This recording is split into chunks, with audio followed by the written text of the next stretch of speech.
Do it while you're young is something I heard over and over as a touring musician. I'd be playing shows all over the world, but people would seem to cast this gloomy shadow over me by saying things like, do it while you're young, or make sure you have a backup plan. And this response made no sense to me because ever since I was a 10-year-old kid,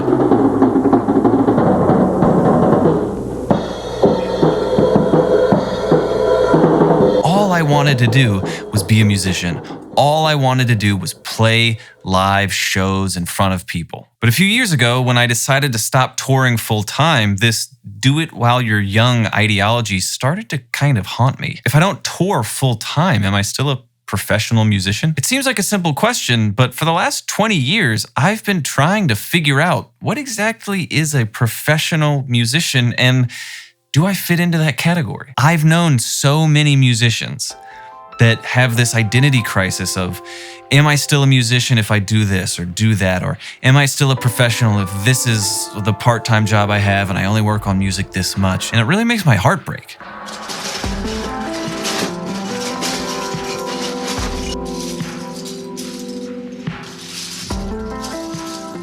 In my 20 plus years of pursuing music, I've toured the world with a ton of Nashville-based artists. I've played on records that have gotten radio play and millions of streams.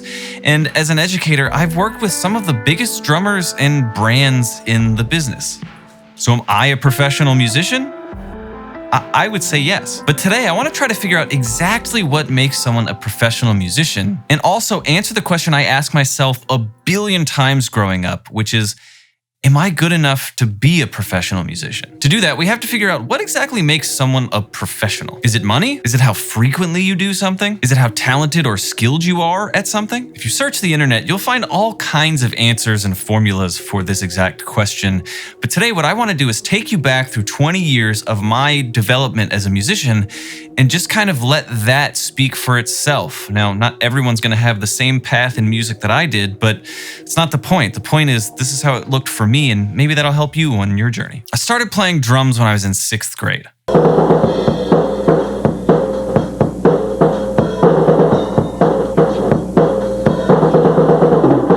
Now, I don't think I have to get into too much detail, but what you just heard is not a professional drummer. My timing isn't great. I'm not in a band.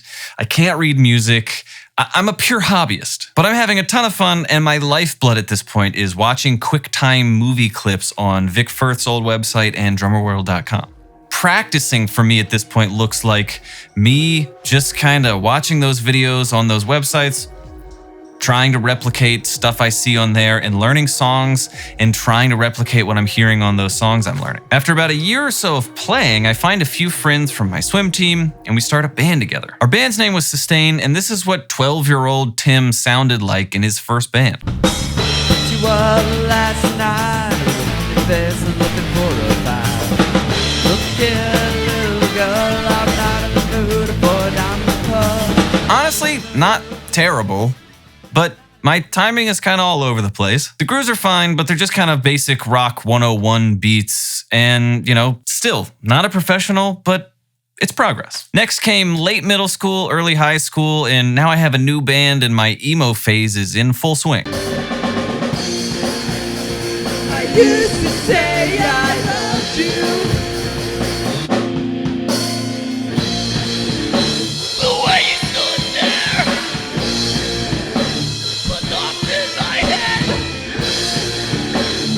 Now this is a pretty big jump in drumming. Different time feels, more creative parts, double bass drumming, but definitely still a hobbyist, not a professional. But besides being in a new band, something else changed between Sustain, my first band, and this emo band, and it's that I started getting drum lessons. Somewhere in those first 3 to 4 years of drumming, I realized that no matter how many cool clips I watched on Vic Firth or Drummer World, I didn't know what to study next. I didn't know how to get better. I had plateaued. My first drum teacher was Travis Thompson, and he introduced me to SPDS, E-kits, tons of great music. Now next comes my mid-high school era, where Ethan, Chris, Josh, and myself started a cover band called Redshift, where we'd play like top 40 covers.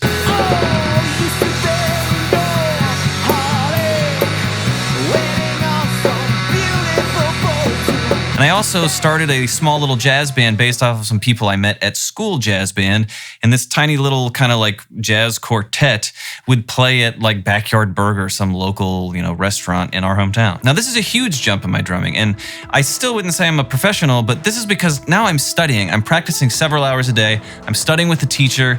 And that teacher, Travis, is also having me sit in with his band that he would play in. So I'm having the real world experience of sitting in with the band and also playing with a bunch of people who are my age. And, my drumming showed a huge amount of progress. It's around this time, mid high school to late high school, that I really started to focus on the question, am I good enough to one day be a professional drummer? This is really where I started to compare myself to other musicians around me. There weren't a ton of drummers in my area to gauge kind of my development, and I just was so curious as to whether I was even kind of on the right track to go pro. My senior year of high school, I entered the Guitar Center drum off where I did pretty well. I got beat at the local level by someone who was like 40. 17 years old. He's been playing for 7 years. Greatest influences are Steve Smith, Benny Graham, Dennis Chambers, John Blackwell. Please welcome Tim Buell.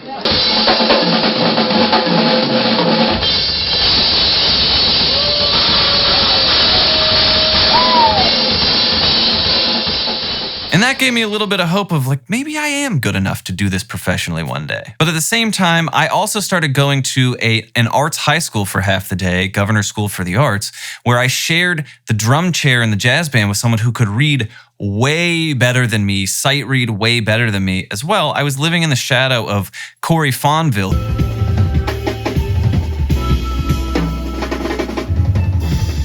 who had attended the same arts high school a few years before me. And that kind of made me feel like I had no shot at becoming a professional. On top of that, I applied for a scholarship to go to college for music and didn't get it.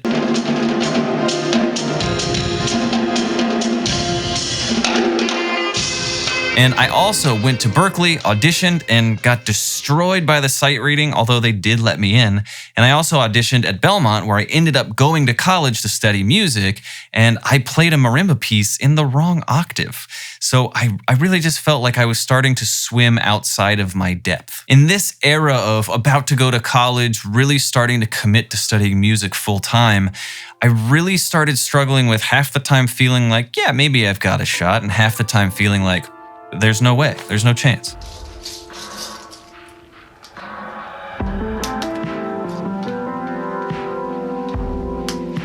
And that feeling continued as I went to college to study music.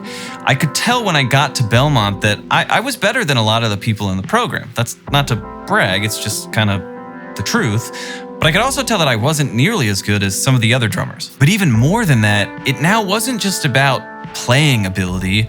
There were other people at school that could read better than me. There were other people that could sight read better than me. There were other people that knew more about tech and recording. All of these skills started to become rolled up into my value as a musician, and it got even harder to tell whether or not I'd ever become a professional with all of these other skills I'd have to learn. But in college, I played a ton of gigs. Started a few bands. Recorded some EPs with friends and stuff.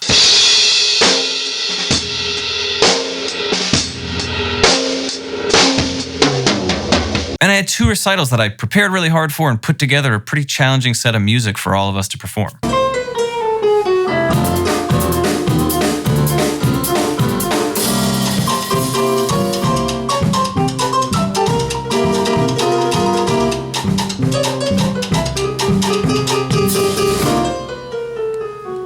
As I'm sure you can hear, there's a huge difference now between how I sounded in high school and middle school and how I'm sounding in college.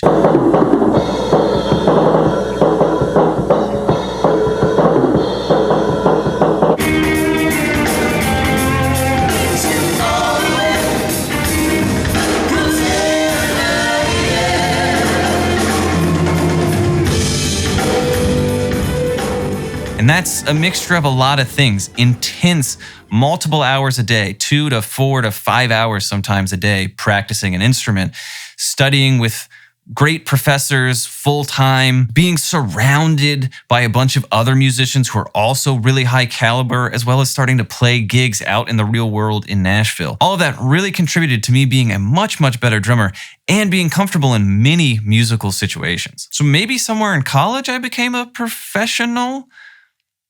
We'll get to that a little bit later. Right after graduating, I was lucky enough to tour with Remedy Drive full-time right out of college. I toured all over the world with them for 2 years. I recorded my first full-length album, and drumming was my full-time job. Finally, I am a professional. I'm playing with Remedy full-time, and not only that, I'm picking up other one-off gigs or short runs with other artists based in Nashville. But after 2 years with Remedy Drive, I wanted to pursue a gig that had a different lifestyle. In Remedy, we had a bus that we all drove ourselves, which can be kind of grueling.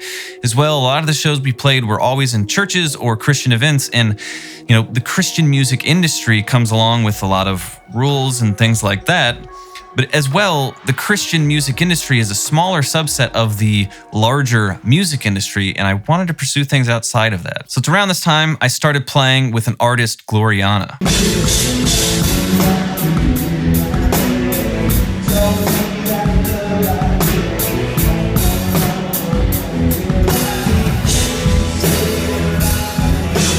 And that gig had a lot of the things that I kind of left Remedy for. It had a fancy real bus with a driver and a major label and playing bigger shows and better pay. And we had our own monitor engineer that would always control our ears and the front of house. It was kind of the dream. But after about a year of playing with them, Gloriana broke up and no more shows. This is around the time where I started to ask myself, do I really want to just tour full-time forever? I knew the lack of control that comes along with being a hired gun musician wasn't really fitting my lifestyle, but that brought up a whole lot of other questions. What would I do if I didn't tour, because it's all I've ever done, and would it be giving up if I stopped touring full-time? That brings us back to our initial question. What is a professional musician, and when did I become one? I feel like my whole life I've been building a house.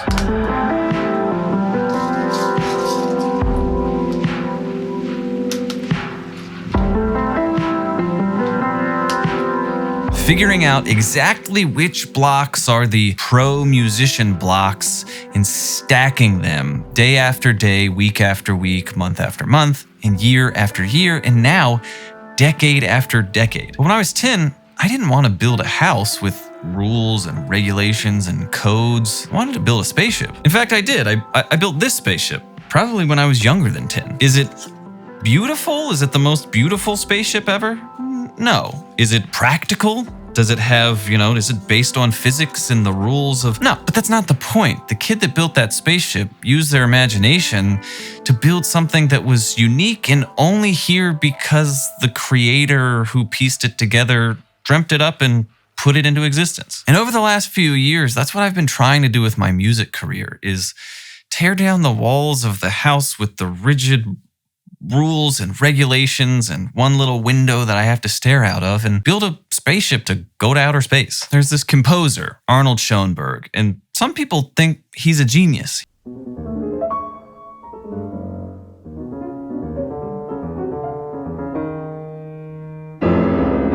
He created the 12-tone technique and was a huge innovator in creating what we now know as atonality, although he didn't like that term. Some people think he was a genius, and other people called his music the self-gratification of an individual who sits in his studio and invents rules according to which he then writes down his notes. That's not a super glowing review, but that's music. It's subjective. One person's pure, true, beautiful art is another person's trash. And I think if the creative works of a musician are up for debate of whether or not they're good or whether or not they're even music in Schoenberg's case, I think so too the definition of what a professional musician should be up for debate. I've known so many musicians that have this identity crisis of, am I still a musician if I do this or do that? Or am I still a professional if this is the part-time job I have and I only work on music this much? And it really makes my heart break. Should you tour with an artist that you don't love their music just because it pays enough for you to do it full time? Or should you take a part-time, regular job so that you don't have to put as much pressure on making music so that when you do create music, it can be just the stuff that inspires you and makes you happy. To me, who cares? I don't care if you make music for 1 hour a month or you do it full time and it's all that you do. That's not the only thing that makes up being a professional musician. Because the beauty of pursuing music as a career means you get to operate outside of a lot of those boundaries and rules that most jobs come with. Now, the world around you will likely try to make you think in black and white binaries of it's only professional if it's this, or it has to have this many streams, but resist that. Resist turning your spaceship into a boring house. Being a professional musician is found somewhere in the balance of being exceptional at what you do, getting paid for that, and how frequently those skills earn you that money. Maybe you're exceptional at your instrument, but you have a full-time traditional job and you only play music once a month. Are you still a professional? I think so. If you're able to show up to a gig, sight read charts, and sound great, it doesn't matter how frequently you do that, you're a professional. Now, maybe you aren't as exceptional at your instrument and you can't sight read, but you can show up and build backing tracks and you're able to find a gig that keeps you employed full time, only doing music because of not just your instrument skills, but all these other skills that come along with it. Are you a professional musician? Yeah, the point is, there's no one way to be a professional musician. So stop making so many rules. The rules were never the point. The music, the creative outlet, that was the point. And speaking of creative outlets, if you've liked the music you've been hearing throughout this video, I created all of that, and you can actually stream it. It's out everywhere, wherever you stream music. And I was able to upload it and put it out to the world, in large part thanks to today's sponsor of the video, DistroKid. DistroKid is a digital distribution company that helps you upload your music and get it out to streaming services like Spotify, Apple Music, Amazon, and wherever else. Unlike most other companies who do this, DistroKid only charges you one annual fee, and with that one annual fee, you can upload as many projects as you want, instead of like other companies where they charge you for each project you put out. The other things I love about DistroKid is with your account, you get a free tool called Splits, which enables you to add unlimited collaborators to a song, and then it pays those people out their percentage they're owed from the money you bring in automatically. Hyperfollow is a totally free tool which makes it easy for you to promote your music before and after it releases. And DistroKid is just a really affordable way to put your music out to the world. So check out DistroKid using the link in the description.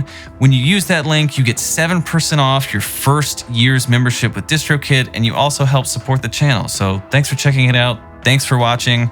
Remember to like, comment, subscribe, do all that stuff. And now you know I'm a professional musician because I'm ending this video with a sponsored post and telling you to like, subscribe, and do all that stuff. So thanks for watching.